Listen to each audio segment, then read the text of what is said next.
অপূর্ব এবং নন্দিনীর বিয়েটা তাহলে কি এবার সত্যি সত্যি হয়ে যাবে? বিস্তারিত জানতে সম্পূর্ণ ভিডিওটি দেখতে থাকুন।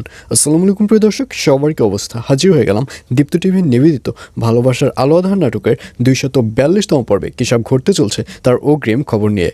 অলরাইট, এই পর্বে আপনারা দেখতে পারবেন ইমন দেশের বাইরে যাওয়া নিয়ে এবার ইমনদের বাড়িতে বিশাল এক অনুষ্ঠানের উদযাপন করা হবে এবং সেখানে দেখা যাবে জ্যোতি সব দায়িত্ব নেবে।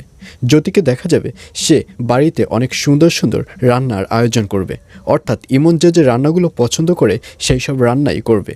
জ্যোতিকে দেখা যাবে সে কাচ্চি বিরিয়ানি এবং পায়েস রান্নার সিদ্ধান্ত নেবে এবং জ্যোতি যখন কিচেন রুমে যাবে তখন দেখবে যে জ্যোতির যে হাজব্যান্ড রয়েছে সে অলরেডি পায়েস খাওয়া শুরু করে দিয়েছে।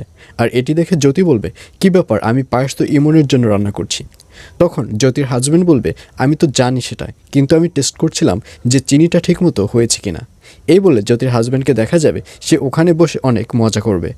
আর অন্যদিকে অপূর্বকে দেখা যাবে সে কিছুতেই তার বিয়ের কার্ডটি সিলেক্ট করতে পারবে না এবং এই ব্যাপারে অপূর্ব মাহিনের কাছে যাবে এবং মাহিনকে বলবে, দেখ তো বন্ধু, কোন কার্ডটি পছন্দ হয়। আর এটি শুনে মাহিনকে দেখা যাবে সে কোনো কথা বলবে না, সে জাস্ট একটি কার্ড পছন্দ করবে। আর ওই কার্ডটি নিয়ে অপূর্ব সরাসরি তার অফিসে চলে যাবে এবং সবাইকে বলবে যে আজকে তোমাদের জন্য একটা সারপ্রাইজ নিয়ে এসেছি, সেটা হচ্ছে এই বিয়ের কার্ড।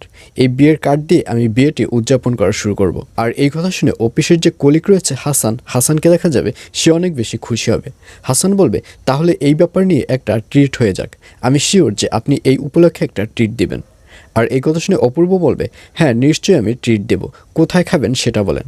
এই বলে অপূর্বকে দেখা যাবে সে যখন সবাইকে নিয়ে খেতে যাবে তখন নন্দিনীকে বললে নন্দিনী আর যেতে চাইবে না। নন্দিনী বলবে, না আমার শরীরটা ভালো লাগছে না, আমি যাব না। আর ঠিক তখনই ওখানে রাইসা চলে আসবে এবং রাইসা এসে নন্দিনীকে বলবে, নন্দিনী তোমার সাথে আমার কিছু কথা আছে। তখন নন্দিনী বলবে, কী কথা বলেন। তখন রাইসা বলবে, তোমাকে যেটা বলতে যাচ্ছি সেটা হচ্ছে, তুমি কি সত্যি সত্যি অপূর্বকে বিয়ে করতে যাচ্ছ? তখন নন্দিনী বলবে, আমি সত্যি সত্যি অপূর্বকে বিয়ে করতে যাচ্ছি এবং সেটা শুধু আমার মামির কথা রাখবার জন্য। আর এটা আমি অপূর্বকে ভালো করেই জানিয়ে দিয়েছি, তারপরও অপূর্ব আমাকে বিয়ে করতে রাজি হয়েছে। এখানে আমার তো কোনো সমস্যা দেখছি না, কারণ আমি তো কিছু হাইড করিনি। এইসব বলতে দেখা যাবে নন্দিনীকে। আর এছাড়াও থাকবে আরও আশ্চর্য সকল ঘটনা। সুতরাং সবাইকে ভালোবাসার আলো আঁধার নাটকের আগামী পর্ব দেখার আমন্ত্রণ রইল।